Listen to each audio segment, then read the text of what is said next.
O Talmud é o livro mais sagrado do judaísmo, na realidade uma coleção de livros.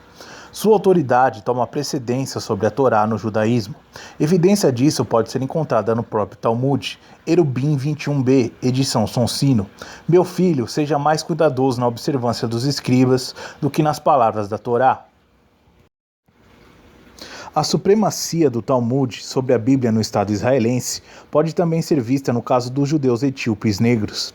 Etíopes são versados no Antigo Testamento, porém sua religião é tão antiga que predata os escribas do Talmud, dos quais os etíopes não têm conhecimento. De acordo com o New York Times de setembro de 1992, página 4, o problema é que a tradição etíope judaica não vai além do que a Bíblia ou a Torá. O mais tardio Talmud e outros comentários que formam a base das modernas tradições nunca vieram ao conhecimento deles. Porque eles não são comerciantes na tradição talmúdica, os judeus negros etíopes são discriminados e foram proibidos pelos sionistas a dirigir casamentos, funerais e outros serviços no Estado israelense. O Rabi Joseph de Soloveitchik é respeitado como um dos mais influentes rabis do século XX, o líder que não traz desafio do judaísmo ortodoxo e a autoridade internacional em Halahá, a lei religiosa judaica. Soloveitchik foi responsável pela instrução e ordenação de mais de 2.000 rabis, uma geração inteira de lideranças judaicas. O repórter da religião, Ari Goldman, do New York Times, descreveu a base da autoridade do rabi. Soloveitchik veio de uma longa linha de distinguidos estudiosos talmúdicos. Até o começo do século XX, ele se devotou quase exclusivamente ao estudo do Talmud. Ele veio do seminário teológico Elhanan, da Universidade de Yeshiva University, onde permaneceu como proeminente professor de Talmud. Ele sustentou o título de Leib Merkin, professor de Talmud, sentado com seus pés cruzados em frente à mesa sustentando o volume aberto do Talmud. New York Times, 10 de abril de 93, página 38. Em parte alguma, Goldman refere-se ao conhecimento de Soloveitchik da Bíblia como a base para ser uma das principais autoridades na lei judaica.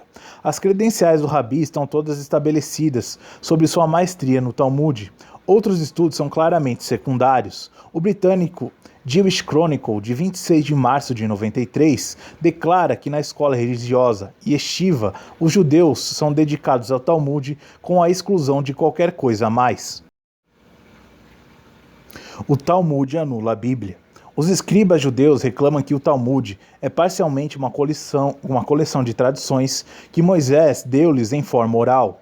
Essas não haviam ainda sendo escritas antes do tempo de Yeshua. Cristo condenou as tradições do Mishnah, em breve Talmud, e aqueles que ensinavam-no, escribas e fariseus, porque o Talmud anula os ensinamentos da Torá. Samuel Safrai, em The Literature of the Sages, primeira parte, página 164, aponta que nos capítulos 4 e 5 do tratado Gittin do Talmud, ele anula o ensinamento bíblico a respeito do empréstimo de dinheiro. Hillel decretou o prosbul para a melhoria do mundo. O prosbul é uma ficção legal que permite que as dívidas sejam coletadas depois do ano sabático e era a intenção de Hillel, através disso, submeter o medo que prestamistas de dinheiro tinham de perder o seu dinheiro. O famoso aviso de Yeshua a respeito da tradição dos homens que validam as escrituras, Marcos 7, 1 a 13, é em verdade uma referência direta ao Talmud, ou mais especificamente, o precursor da primeira parte dele, o Mishnah, que existiu na forma oral durante toda a vida de Cristo, antes de estar cometido à escrita. Marcos capítulo 7, do versículo 1 ao 13, representa a assinalada condenação de Nosso Senhor ao Mishnah. Infelizmente, devido à ignorância abismal da nossa época, a expandida noção judaico-cristã é que o Antigo Testamento é o livro supremo do judaísmo, mas não é isso. Os fariseus ensinam como uma doutrina os mandamentos dos rabis, não de Deus. O comentário talmúdico sobre a Bíblia é a lei suprema e não a própria Bíblia. Esse comentário realmente, como Yeshua disse, anula as leis de Deus, não as confirmam. Como estudantes do Talmud, nós sabemos que isso é verdade. O estudioso judeu Ryan Markob, em Judaism on Trial, cita o Rabi Yehiel ben Joseph. Além disto, Sem o Talmud, nós não seríamos capazes de entender as passagens na Bíblia. Deus entregou sua autoridade aos sábios e a tradição é uma necessidade, assim como as Escrituras. Os sábios também fizeram decretos da sua própria conta. Qualquer um que não estude o Talmud não pode entender as Escrituras, segundo o Rabi Yeriel ben Yosef. Há uma minúscula seita judaica que faz considerável esforço para evitar o Talmud e aderir ao Antigo Testamento somente. Esses são os caraítas, um grupo que historicamente tem sido mais detestado e severamente perseguido pelo rabinato judaico ortodoxo. Ao Mishnah, os rabinos posteriormente acrescentaram o Guemará, comentários rabínicos. Juntos compreendem o Talmud. Há duas versões, o Talmud de Jerusalém e o Talmud babilônico. O Talmud babilônico é respeitado como a versão autorizada. A autoridade do Talmud babilônico é também maior do que o Talmud de Jerusalém. Em casos de dúvida, o anterior é decisivo. Musaf Address from Torah to the Kabbalah, a Basic Introduction to the Writings of the Judaism, página 40. Este estudo é baseado no autorizado Talmud babilônico. Nós publicamos aqui dentro dos provérbios autenticados do Talmud judaico. Nós publicamos a seguir irrefutável documentação na esperança de libertar todo o povo, inclusive o povo judeu, das corrosivas desilusões e racismo dessa literatura de ódio, que é o manual dos judeus ortodoxos e racídicos por todo o mundo. A aplicação pelos supremacistas judeus da literatura de ódio talmúdica tem causado enorme sofrimento por toda a história e hoje, na Palestina ocupada, é usada como uma justificação para assassinato em massa de civis palestinos. O Talmud especificamente define todos que não sejam judeus como animais não humanos. Alguns ensinamentos do Talmud judaico, onde um judeu deveria fazer o mal. Moed Katan 17a. Se um judeu é influenciado a fazer o mal, ele deveria ir a uma cidade onde ele não é conhecido e fazer o mal ali. Penalidade por desobedecer os rabis. Erubim 21b. Todo aquele que desobedece os rabis merecem a morte e serão punidos sendo fervidos em excrementos quentes no inferno. Golpear um judeu é o mesmo que golpear Deus. Sanhedrin 58b. Se um bárbaro, gentil, golpeia um judeu, o gentil deve ser morto. Trapacear não-judeus é permitido. Sanhedrin 57a. Um judeu não precisa pagar um gentil os salários devidos a ele pelo trabalho. Judeus têm status legal superior. Baba Kama 37b. Se um boi de um israelita fere um boi de um cananita, não há responsabilidade. Mas se um boi de um cananita fere um boi de um israelita, o pagamento deve ser total. Judeus podem roubar de não-judeus. Baba Mesia 24a. Se um judeu encontra um objeto perdido por um gentil, ele não precisa ser retornado. Afirmado também no Baba Kama 113b. Sanhedrin 76a. Deus não terá misericórdia de um judeu que casar sua filha com um homem velho, ou tomar uma pessoa para seu filho pequeno, ou retornar um artigo perdido a um gentil. Judeus podem roubar e matar não-judeus. Sanhedrin 57a. Quando um judeu mata um gentil, não haverá qualquer pena de morte. O que um judeu rouba de um gentil, ele pode guardar. Baba Kama 37b. Os gentios estão fora da proteção da lei de Deus. Expor seu dinheiro a Israel. Judeus podem enganar os não-judeus. Baba Kama 113a. Judeus podem usar mentiras, subterfúgios para iludir uns gentios. Crianças não-judias são sub-humanas. Yebamot 98a. Todas as crianças gentias são animais. Abodazará 36b. Meninas gentias estão em estado de nidá, imundície desde o nascimento. Abodazará 22a e 22b. Gentios preferem sexo com vacas. Sanhedrin 106a. Diz que a mãe de Yeshua foi uma prostituta. Ela, que foi a descendente de príncipes e governadores, bancou a prostituta com carpinteiros. Também na nota de rodapé, número 2 do Shabat 146b da edição Sonsino, é declarada que no texto não censurado do Talmud está escrito que a mãe de Yeshua, Miriam, a cabeleireira, teve sexo com muitos homens. Contemplação com Cristo morrendo jovem. Uma passagem de Sanhedrin 106 contempla-se com a idade que Cristo morreu. Tu escutaste como o velho Balaão, entre parênteses, Jesus, era? Ele respondeu, não está realmente expresso, mas posto que está escrito, homens sanguinários e enganadores não deverão viver nem metade dos seus dias, segue-se que ele tinha 33 ou 34 anos. Yeshua no Talmud. Horríveis blasfêmias contra Yeshua. Enquanto é a prática padrão de desinformação de apologistas do Talmud negar que ele contém quaisquer obscenas referências a Yeshua, certas organizações judaicas ortodoxas mais próximas admitem que o Talmud não somente menciona Yeshua, mas o deprecia como um feiticeiro e um esquisito demente sexual. Essas organizações judaicas ortodoxas fazem essa admissão talvez fora da crença que a supremacia judaica seja tão bem estabelecida no mundo moderno que eles não precisam se preocupar com as reações adversas. Por exemplo, no website do grupo racídico ortodoxo Lubavitch, um dos maiores do mundo, nós encontramos o seguinte enunciado completo com citações talmúdicas. O Talmud, edição babilônica, registra outros pecados de Yeshua o Nazareno. 1. Ele e seus discípulos praticaram feitiçaria e magia negra, lideraram judeus erradamente ao interior da idolatria e foram patrocinados por poderes estrangeiros gentios para o propósito de subverter a adoração judaica. Sanhedrin 43a. Ele foi sexualmente imoral, adorava estátuas de pedra, foi cortado fora do povo judeu por sua maldade e recusou arrepender-se. Sanhedrin 147b, Sotá 47a.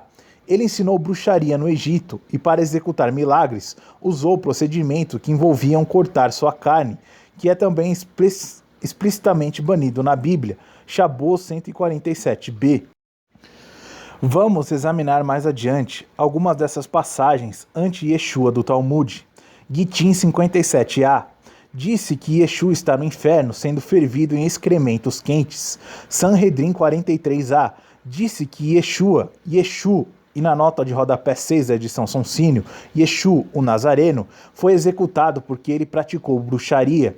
É ensinado que na noite de Páscoa, Yeshua foi pendurado e 40 dias antes disso, a proclamação foi feita. Yeshua é para ser apredejado até a morte porque ele praticou bruxaria e seduziu o povo para a idolatria. Ele foi um incitador do mal e tu não deverás ter piedade ou perdão. Calá 51a. Os anciãos estavam uma vez sentados no portão, quando dois jovens passaram por ele. Um cobriu sua cabeça e o outro descobriu sua cabeça. Daquele que descobriu sua cabeça, o Rabi Eliezer advertiu que ele é um bastardo.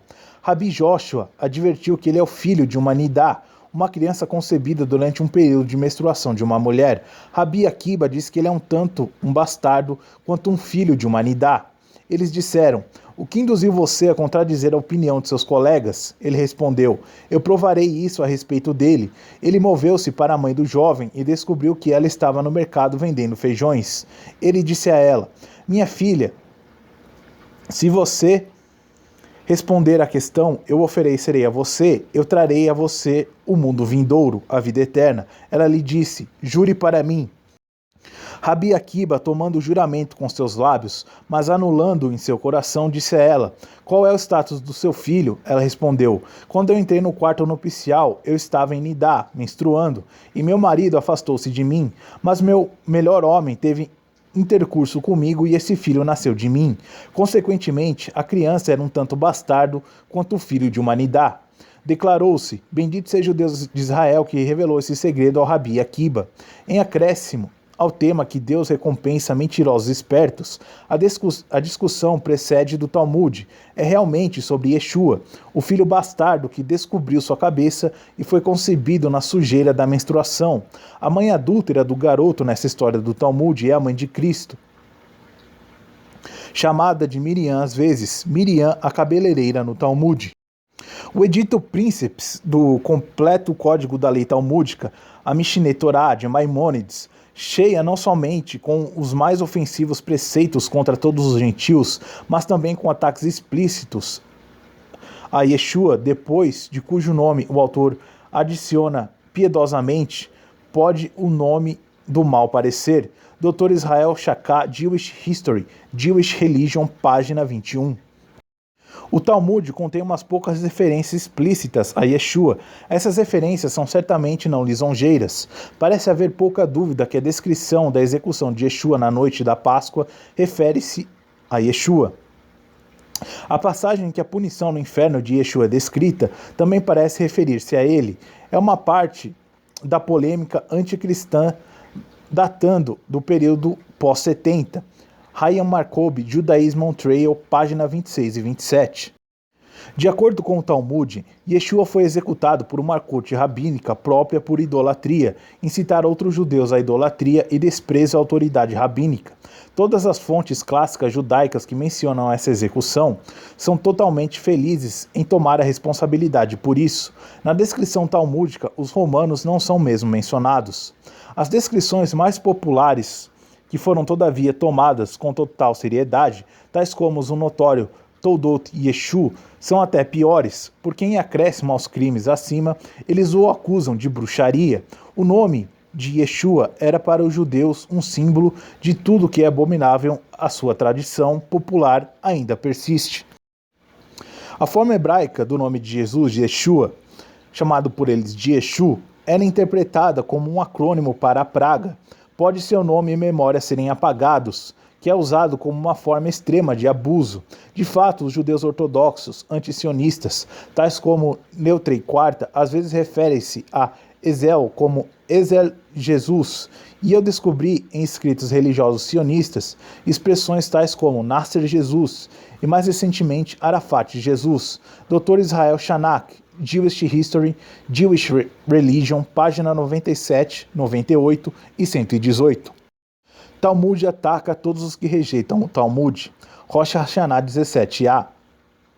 Cristãos e outros que rejeitam o Talmud irão para o inferno e serão punidos lá por todas as gerações. Sanhedrin 90a. Aqueles que leem o Novo Testamento não terão porção no mundo vindouro.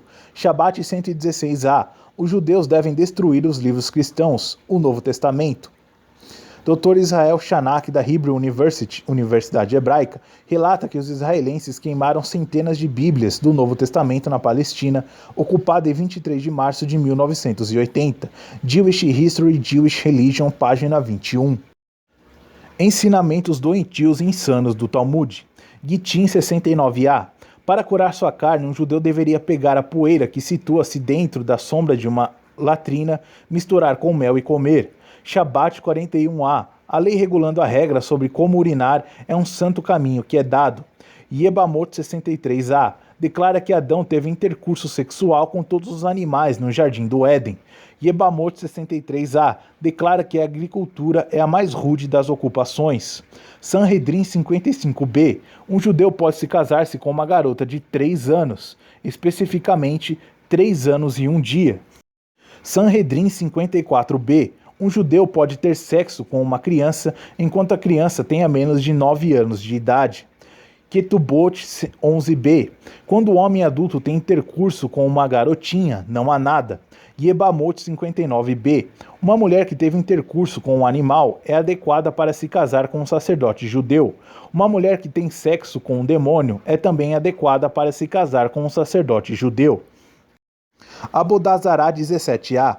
Declara que não há uma puta no mundo que o sábio talmúdico Rabi Eleazar não tenha mantido relações sexuais. Em uma de suas aventuras em puteiros, Rabi Eleazar descobriu que havia uma prostituta particular residindo em um puteiro perto do mar, que deveria receber uma bolsa de dinheiro pelos seus serviços. Ele pegou uma bolsa de dinheiro, viajou até ela, cruzando 7 rios para fazer isso. Durante seu intercurso, a prostituta peidou. Depois disso, a prostituta contou ao Rabi Eleazar: da mesma forma que esse gás nunca retornará ao meu ânus, Rabi Eleazar nunca chegará ao céu. Hagigá 27a declara que nenhum rabi pode mesmo ir para o inferno. Baba Mesias 59b. Um rabi debate com Deus e o derrota. Deus admite que o rabi venceu o debate. Getim 70a.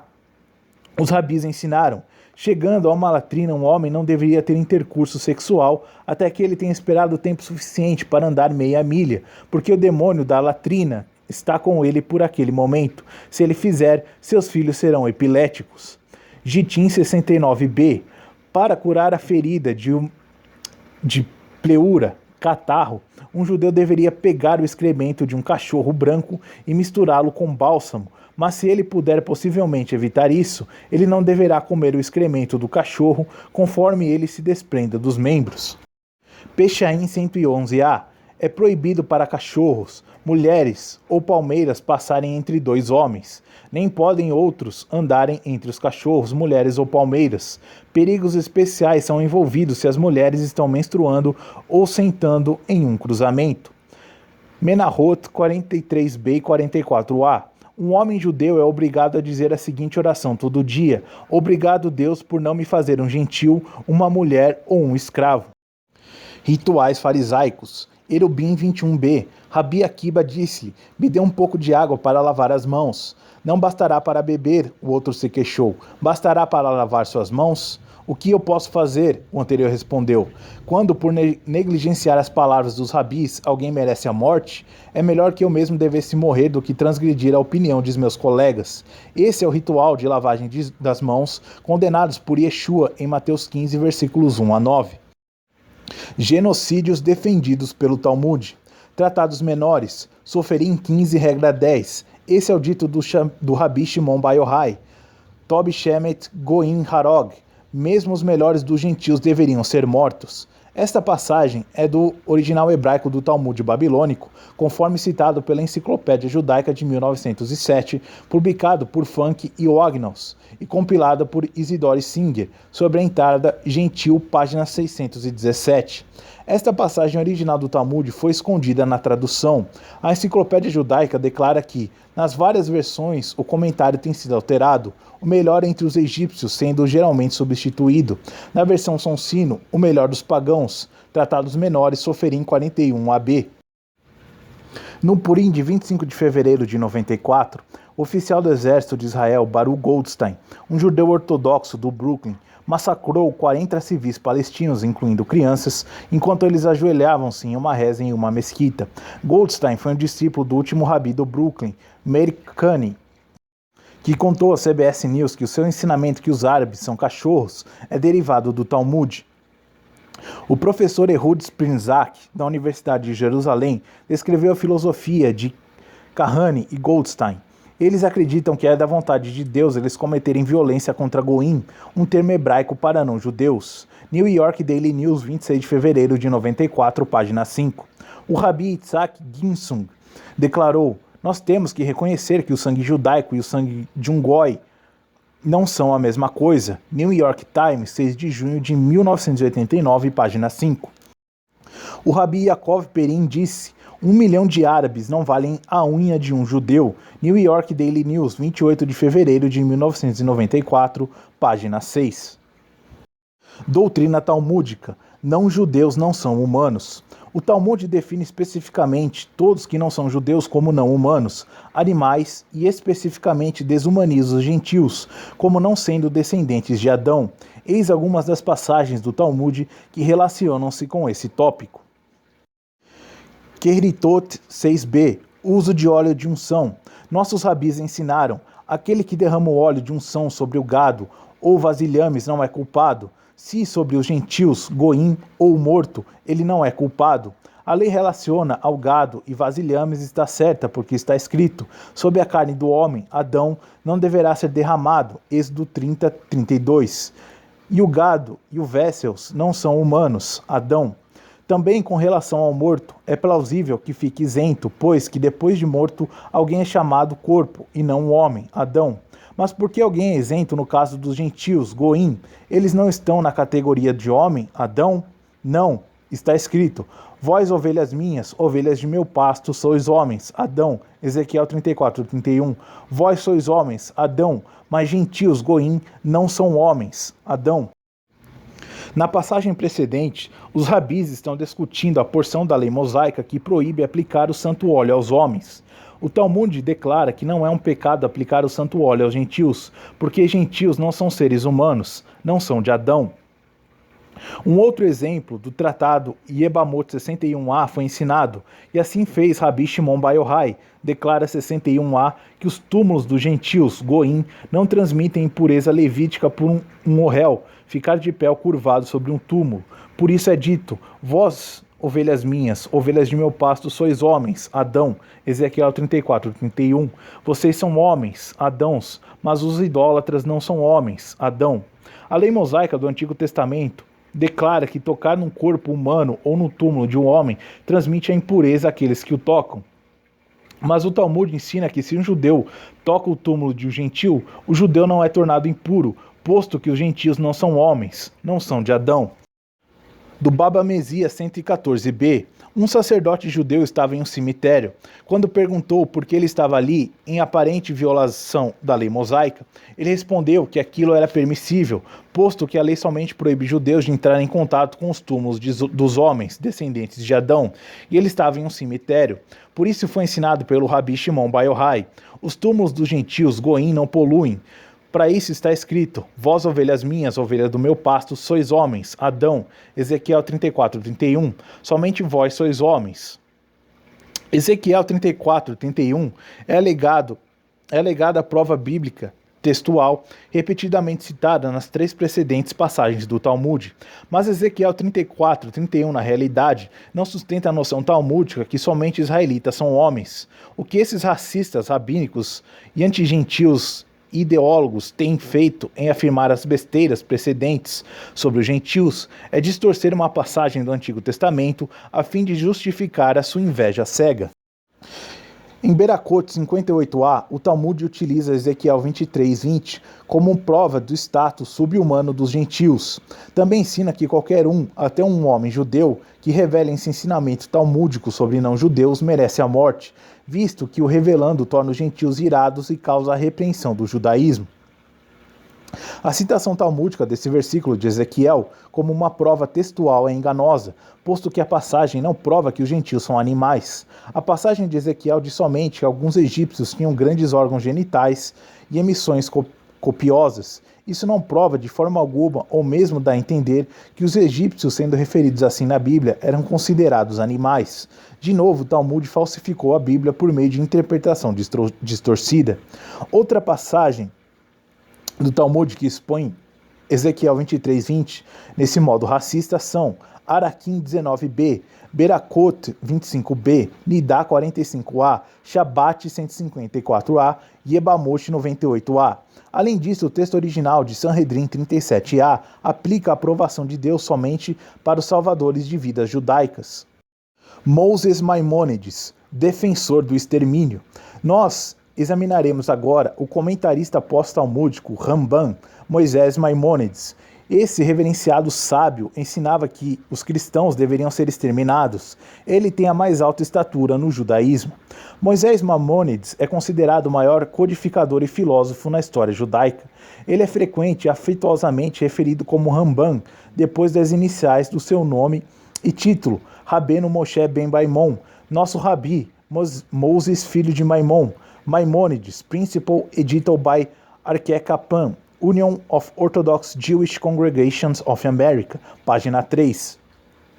Eis o que Maimônides, Ramban, ensinava concernindo a salvar a vida das pessoas, especialmente salvar as vidas dos gentios e cristãos, ou mesmo judeus que ousavam negar a inspiração divina do Talmud. Maimônides, Mishnah Torah, página 184. Consequentemente, se nós vemos um idólatra gentil sendo eliminado ou se afogando no rio, nós não deveríamos ajudá-lo. Se nós vemos que a sua vida está em perigo, nós não deveríamos salvá-lo.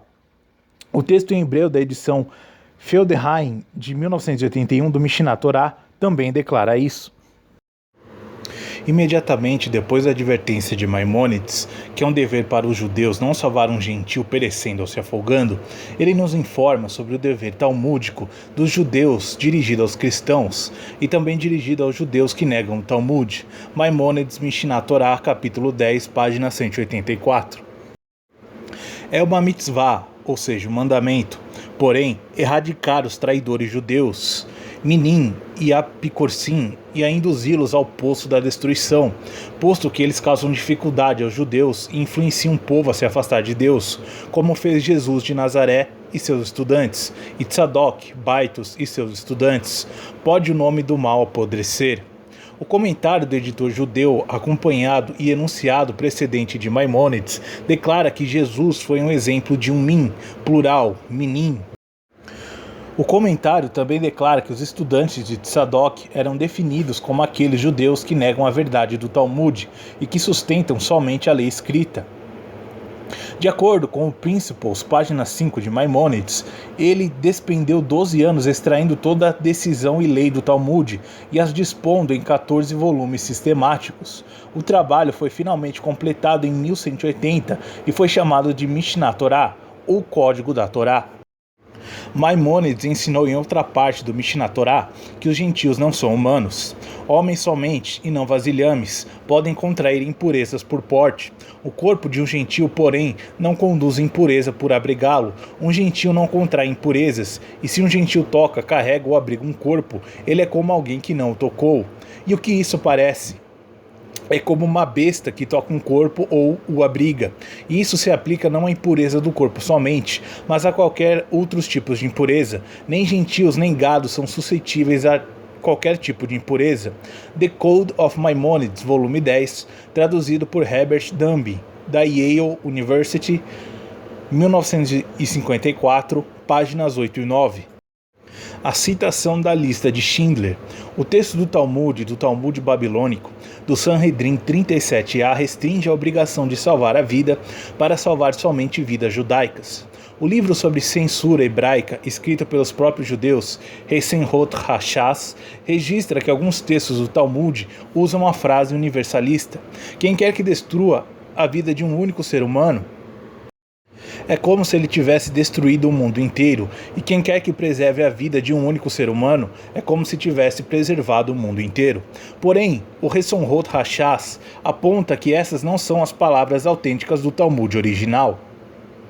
Em outras palavras, a precedente tradução universalista não é o texto autêntico do Talmud, e assim, por exemplo, essa versão universalista que Steven Spielberg, em seu famoso filme A Lista de Schindler, atribuiu ao Talmud e que se tornou provérbio do filme nos pôsteres em anúncios, é uma fraude e constitui propaganda tensionada a dar um disfarce humanístico ao Talmud, que é, em sua essência, literatura de ódio racista e chauvinista.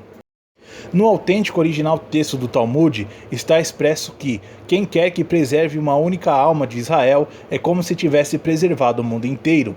O texto autêntico do Talmud encoraja somente a salvação de vidas judaicas. Bula e dissimulação judaica. A resposta dos rabis ortodoxos à documentação que diz respeito ao racismo e ódio nesses textos sagrados é simplesmente para mentir ousadamente no cumprimento do Baba Kama 113a do Talmud, que declara que judeus podem usar mentiras, subterfúgios para driblar um gentil. O Simon Wiesenthal Center, um multimilionário centro de propaganda rabínica, despachou o rabi Daniel Landes em 1995 para negar que Talmud desumaniza não-judeus. Isso é absoluta sandice, disse ele. Sua prova, sua palavra, é claro. Mentir sobre iludir um gentil tem uma longa herança no judaísmo. Tomem, por exemplo, o debate em Paris, no século XIII, sobre o Talmud, entre Nicolas de Donin, um judeu convertido ao cristianismo, a quem Hayam Jacob admite que tinha um bom conhecimento do Talmud, de Jews on Trial, página 26, e o Rabi Heiel. Heiel não estava sob ameaça de morte, ferimento corporal, aprisionamento ou multa. Mesmo assim, ele mentia audaciosamente durante o andamento do debate. Quando perguntado por Donin se havia ataques a Jesus no Talmud, Yehiel negou haver qualquer coisa ali. Donin, um estudioso de hebreu e aramaico, sabia que isso era falso. Hayam Jacob, um comentarista judeu do século XX sobre o debate, defende as mentiras do Rabi Heiel desta forma. A questão pode ser perguntada se Heiel realmente acreditava que Yeshua não era mencionado no Talmud, ou se ele pôs isso diante de um truque engenhoso na situação desesperada em que se encontrava. Certamente teria sido perdoável ao Rabi tentar alguma remissão de culpa em que ele não acreditava totalmente. para prevenir tais procedimentos tirânicos por uma cultura religiosa contra outra. Maccoby, The Jews on Trial, página 28. Isto é como a negação judaica da existência dos odiosos textos do Talmud é justificada hoje em dia. Uma palavra estranha para a mentira judaica é invocada, remissão de culpa, e considerada perdoável, enquanto qualquer exame detalhado dos livros santos judaicos pelos investigadores cristãos é caracterizado como um procedimento tirânico. Em 94, o Rabbi Tzvi Marx, diretor da Educação Aplicada no Instituto Shalom Hartman, em Jerusalém, fez uma extraordinária confissão concernindo como os rabis judeus no passado publicaram dois conjuntos de textos, os textos autênticos talmúdicos com aqueles que eles instruem sua própria juventude nas escolas de Talmud, as yeshivas, e versões censuradas e emendadas que eles disseminam aos ingênuos não-judeus para consumo público. O Rabbi Marx declara que na versão dos ensinamentos de Maimônides, publicada para consumo público, Maimônides é feito dizer que aquele que mate um ser humano transgride a lei, mas Rabbi Marx aponta que isso somente reflete o texto publicado, censurado e emendado, enquanto que os manuscritos originais têm somente como aquele que mata um israelita, Tikkun Abi Monthly Jewish Critic, maio e junho de 1994. O livro judeu Hesonrot Hashas, o qual está removido do Talmud, é importante a esse respeito. Hesonrot Hashas foi reimpresso em 1989 pela edição Sinai de Tel Aviv. Hesonrot Hashas é valiosa porque ela lista tanto os textos originais do Talmud que foram posteriormente mudados ou omitidos e os textos falsificados citados para consumo dos gentios como autênticos. O historiador William Popper declara que não foi sempre que longas passagens foram censuradas, mas frequentemente palavras únicas eram omitidas. Frequentemente, nesses casos, um outro método de correção era usado em lugar da omissão-substituição. William Popper, The Censorship of Hebrew Books, páginas 58 e 59.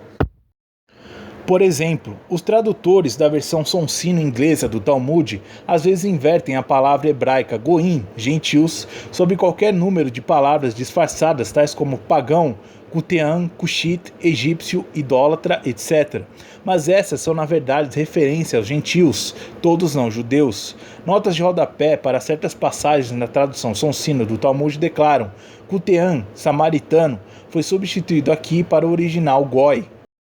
Os herdeiros dos fariseus frequentemente negam a existência de passagens do Talmud citadas aqui, a fim de audaciosamente invocar que tais passagens são as fabricações dos antissemitas. Em 1994, a senhora de 80 anos de idade, Jane Birdwood, foi presa e processada em uma corte criminal em Londres, na Inglaterra, pelo crime de publicar em seu panfleto The Longest Hatred, o verdadeiro enunciado que o Talmud contém passagens anti-gentios e anticristãs.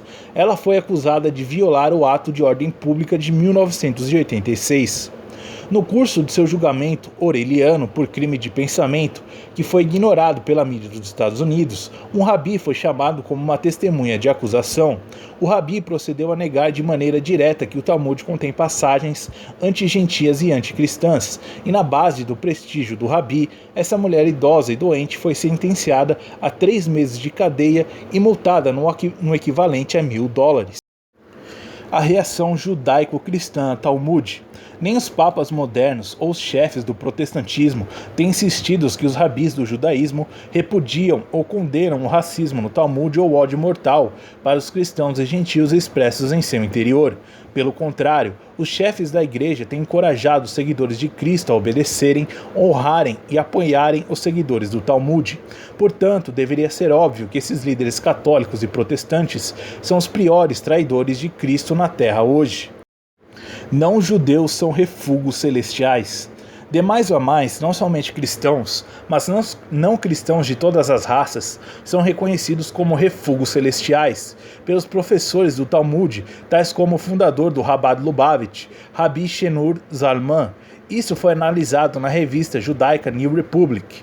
Há algumas ironias poderosas no novo universalismo messiânico de Chabad em sua missão aos gentios, e certamente o mais desagradável deles relaciona-se de qualquer forma a um franco e mesmo desdém racial de Chabad aos Goim.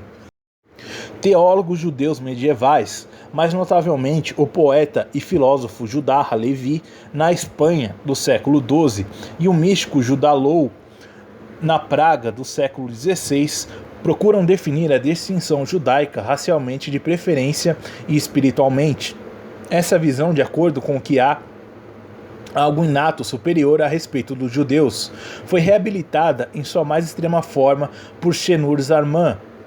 O fundador do radismo Lubavitch ensinava que há uma diferença de essência entre as almas dos judeus e as almas dos gentios, que somente na alma judaica pode residir uma centelha da vitalidade divina. Quanto aos goins, a posição de Zalman era que almas gentias são de uma ordem completamente diferente e inferior, elas são totalmente más, sem qualquer redenção. Consequentemente, referência aos gentios nos ensinamentos do Rabi Shenur Zarman são invariavelmente preconceituosos. Sua abundância material deriva de refúgio celestial. Realmente, eles mesmos derivam de refúgio, o que explica o porquê deles serem mais numerosos que os judeus, como os resíduos de debulha são em maior número que as sementes. Todos os judeus eram bons por natureza, todos os gentios eram maus por natureza. De mais a mais, essa caracterização dos gentios como sendo inerentemente maus, como sendo espiritualmente, assim como biologicamente inferiores aos judeus, não foi de nenhuma forma revisado no último escrito de Chabad, The New Republic, 4 de maio de 92. Além disso, Roman A. Fox-Burner, Chabad, The Hadism of Shenur Zarman, North Valley, New Jersey, 1993, páginas 108 e 109. Superstições judaicas. Não é por nada que a edição autorizada do Talmud é conhecida como Talmud babilônico. Como os cristãos iludidos pelos seus pregadores e papas judaizantes estão cada vez mais consultando fontes rabínicas judaicas para um entendimento puro, entre aspas, do Antigo Testamento, eles estão inconscientemente consultando as ciências ocultas. Judaísmo é a religião dos fariseus e o patrimônio da Babilônia, de onde as tradições talmúdicas e cabalísticas do judaísmo derivam no final das contas. O outro livro sagrado do judaísmo ortodoxo, a Cabala, é preenchido com ensinamentos astrológicos, descoberta da sorte, gematria, necromancia e demonologia. A fotografia na capa dessa cópia permanente mostra um judeu ortodoxo executando um ritual para transferir seus pecados à galinha que ele está agitando sobre sua cabeça. Isso é superstição perniciosa. Além do mais, a estrela de Davi israelense é na verdade nada disso, mas particularmente um hexagrama oculto, um yantra andrógeno que se tornou associado aos casares na Boêmia no século XVI. O mal denominado Estado de Israel foi fundado em 1948 em uma aliança entre comunistas judeus e sionistas ateístas, com crucial reconhecimento da ONU fornecido pelo ditador comunista Joseph Stalin. Cristãos poderiam buscar abrir o olho para visitar uma área judaica racídica durante o Purim e observar a grotesca cambalhota tipo Halloween. Embora o Festival do Purim use o livro de Esther como um suposto texto de prova, na prática a celebração judaica do Purim é um pouco mais do que um bacanal. Superstitions Say Legacy from Jewish Ancestors, Canadian Jewish News, 16 de novembro de 1989, página 58. Rabis ortodoxos estabelecem maldições, lançam feitiços e imaginam que têm poderes maiores do que de Deus, derivados do seu estudo do Sefer Yezirah, um livro de mágica cabalística. Cristãos estão comerciando com o paganismo babilônico quando eles cedem aos rabis do judaísmo.